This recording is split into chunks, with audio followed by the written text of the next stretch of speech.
নমস্কার বন্ধুরা, কেমন আছেন সবাই? আশা করি সবাই ভালো আছেন। আমিও ভালো আছি। কক্সবাজারে বেড়াতে গেলে একটা জিনিস দেখলে আমাদের সবারই কিন্তু খুবই লোভ হয়, সেটা হচ্ছে বার্মিজ আচার। আর এই কাঁচা আমের বার্মিজ আচার আমরা যদি কক্সবাজারের স্টাইলে বাড়িতে তৈরি করি তাহলে কেমন হয়? তাহলে ঘরোয়াভাবে বাড়িতে তৈরি করছি আচারটা কক্সবাজারের স্টাইলে।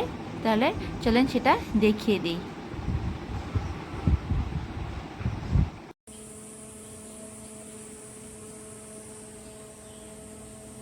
এই আচারটা বানানোর জন্য এরকম সাইজের কিছু আম নিয়েছি। আমগুলো ভালো করে কেটে ধুয়ে নেব। প্রথমে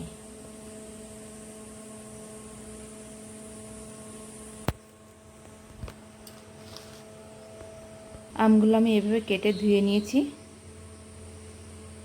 আর আমার একটা আমে হালকা একটু কালার চলে এসেছে, কোনো সমস্যা নেই, আচারটা কিন্তু ভালোভাবে হয়ে যাবে।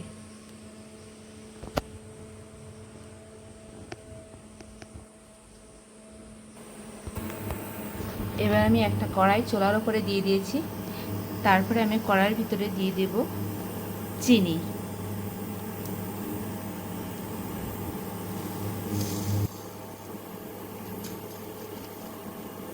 এই আচারটা তৈরি করতে গেলে সাধারণত চিনির পরিমাণটা একটু বেশিই লাগে।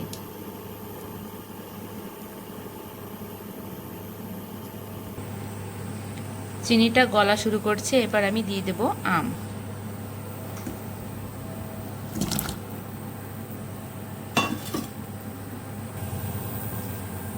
তারপরে আমি দিয়ে দেবো স্বাদ মতো লবণ।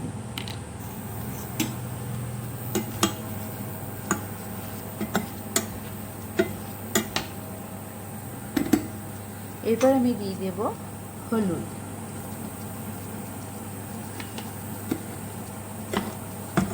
দিয়ে খানিকক্ষণ আমি জ্বালিয়ে নেব।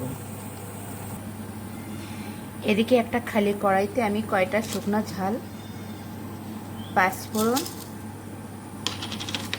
আর জিরা আর মরিচ ভেজে নেব।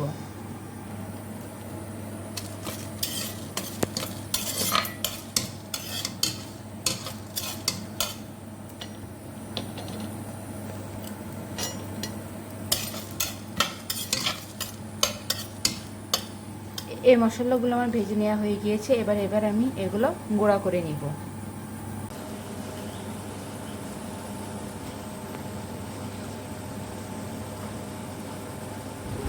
কিছুক্ষণ পরে আমার আমটা ভালোভাবে সিদ্ধ হয়ে গিয়েছে আর চিনির শিরা ঘন হয়ে গিয়েছে।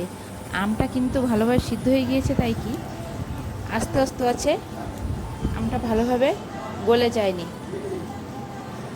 এ পর্যায়ে আমি দিয়ে দেব গুঁড়া করে রাখা মশলা, দিয়ে আমি ভালো করে মিশিয়ে দেব।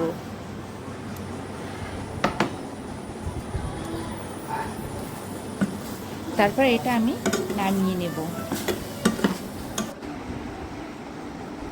বন্ধুরা, তৈরি হয়ে গেল আমার কাঁচা আমের কক্সবাজারের স্টাইলের বার্মিজ আচার।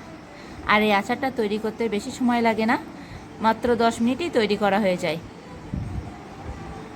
আর এই আচারটা খেতে কিন্তু খুবই টেস্টি। তা আম ফুরিয়ে যাওয়ার আগে আচারটা তো বানিয়ে খেতেই হয়।